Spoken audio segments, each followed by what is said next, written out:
আসসালামু আলাইকুম বন্ধুরা, সকলে কেমন আছেন? আশা করি সকলে ভালো আছেন। এই তো আরও একটি ছোট্ট ভিডিওতে সকলকে স্বাগতম। দেখতে থাকুন, আশা করি ভালো লাগবে। আজকে দেখেন আমি সকালবেলা এই যে কবুতরগুলো ছেড়ে দিয়েছি, আর আমার কবুতর দেখেন খাবার খেয়ে যে যার মতো ঘোরাফেরা করছে। আর আজকের আবহাওয়াটা তেমন একটা ভালো না, হালকা হালকা মেঘলা আর সামান্য পরিমাণে রোদ উঠছিল সকালবেলা, তারপর দেখেন আবার হালকা হালকা মেঘও দেখা যাচ্ছে। তো জানি না বৃষ্টি হবে কিনা। তো আজকে আপনাদের দেখাবো আমাদের বাড়ির যে ছেলে সদস্যরা আছে, ওরা সবাই মিলে কি করবে, পিকনিক খাবে। তো আমাদের এলাকায় কিন্তু জোলাবাতি বলা হয়। তো আমাদের বাড়ির যে ছোট ছোট সদস্যরা আছে সবাই মিলেই কিন্তু এই জোলাবাতিটা খাওয়া হয়। আর আমাদের গাজীপুরের ভাষায় কিন্তু এটাকে জোলাবাতি বলে, আর অনেকে পিকনিক বলে। তো আমি আমাদের বাসায় বলছি। তো দেখেন আমার ছেলে, আমার দেবরের ছেলে মিলে কোথায় যাচ্ছে, ক্ষেত থেকে বেগুন আনার জন্য। তো আজকে ওরা বেশি স্পেশাল কোনো আইটেম করবে না, যেহেতু বাচ্চারা সবাই মিলে খাচ্ছে।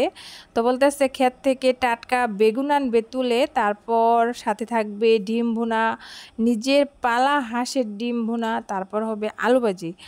তো এই যে দেখেন আমার দেবরের ছেলে একটা একটা করে কিন্তু বেগুনগুলো তুলছে আর আপনাদেরকে দেখাচ্ছে। দেখেন কত এক্সাইটেড, অনেক ভালো লাগলো তার এইটা দেখে। তো আমি কিন্তু তখন আর খেতে যাই নাই। তো আমার ছেলে আর আমার দেবরের ছেলে কিন্তু গিয়েছিল এই যে বেগুন তুলতে। তারপর দেখেন এদিক দিয়ে যে এভাবে ছোট ছোট করে ফুলের মতো করে কিন্তু আমরা কেটে নিয়েছি। তো আমিও সাথে হেল্প করেছি, যেহেতু বাচ্চা পোলাপান তেমন একটা পারে না। তো ওরা বলতেছে তোমরা করবা না, আমরা করব। তো ছেলে মানুষ, ওরা কি আর পারে? তো মেয়ে হলে একটা কথা ছিল। তো দেখেন এদিক দিয়ে যে আমরা বেগুনগুলো এভাবে কেটে নিয়েছি, এখন ভাজি করা হবে।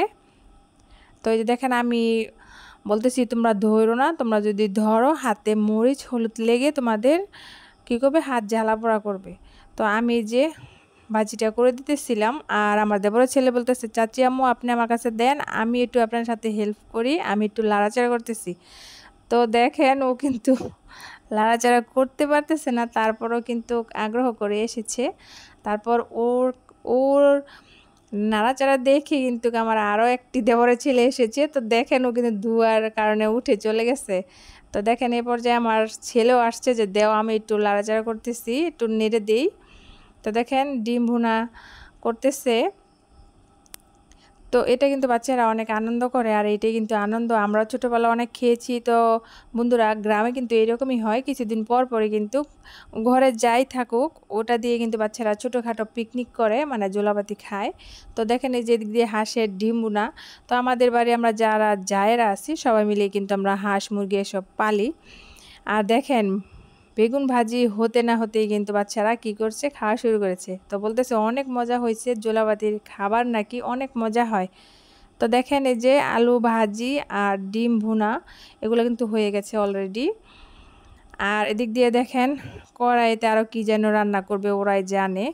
তো বলতেছে আপনি শুধু দেখে যান আমরা কি কি রান্না করি। তারপর এদিক দিয়ে দেখতে পাচ্ছি আমরা সবাই মিলে কিন্তু একসাথে বসে দেখেন খাবার নিয়ে বসে পড়েছে। তাও আমি বলতেছি তোমরা একটু দাঁড়াও, আমি আমার বন্ধুদের একটু দেখাই।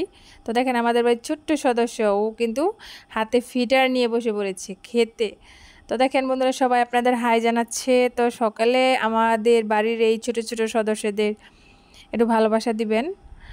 আর দেখেন আমাদের বাড়ির যে ছোট মেয়ে, আমার ননদের মেয়ে, ও কিন্তু আপনাদের একটু ভালোবাসা জানাচ্ছিল। ও তো বন্ধুরা, গ্রামের বাচ্চারা কিন্তু এইরকমই করে, সবাই একসাথে যার ঘরে যেটাই থাকুক সেটা দিয়ে কিন্তু এই ছোটোখাটো এইভাবে জোলাবাতি খায়। তো শুধু মাংস দিয়ে কিন্তু ভাত খেলে পেট ভরে না। আপনার মনে যদি শান্তি থাকে, প্রশান্তি থাকে, আর মুখে রুচি থাকে, আর মনটা অনেক ভালো থাকে, তাহলে কিন্তু সব কিছু দিয়ে কিন্তু ভাত অনেক ভালো লাগে। তো দেখেন এই যে বাচ্চারা কি মজা করে খাচ্ছে, আর ওরা বলতেছিল আর খাচ্ছিল যে ঝোলাবাতির খাবার অনেক মজা হয়।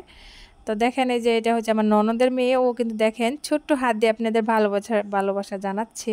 তো সবাই ওকে দোয়া করবেন। তো বন্ধুরা, আজকে আর ভিডিওটি বড় করব না। তো আমাদের বাড়ির ছোট ছোট সদস্যদের পিকনিক, ছোট্টখাটো একটি পিকনিক দেখে আপনাদের কেমন লাগলো মতামত জানাবেন। সকলে ভালো থাকবেন, সুস্থ থাকবেন, আর আমার চ্যানেলের পাশেই থাকবেন। আল্লাহ হাফিজ।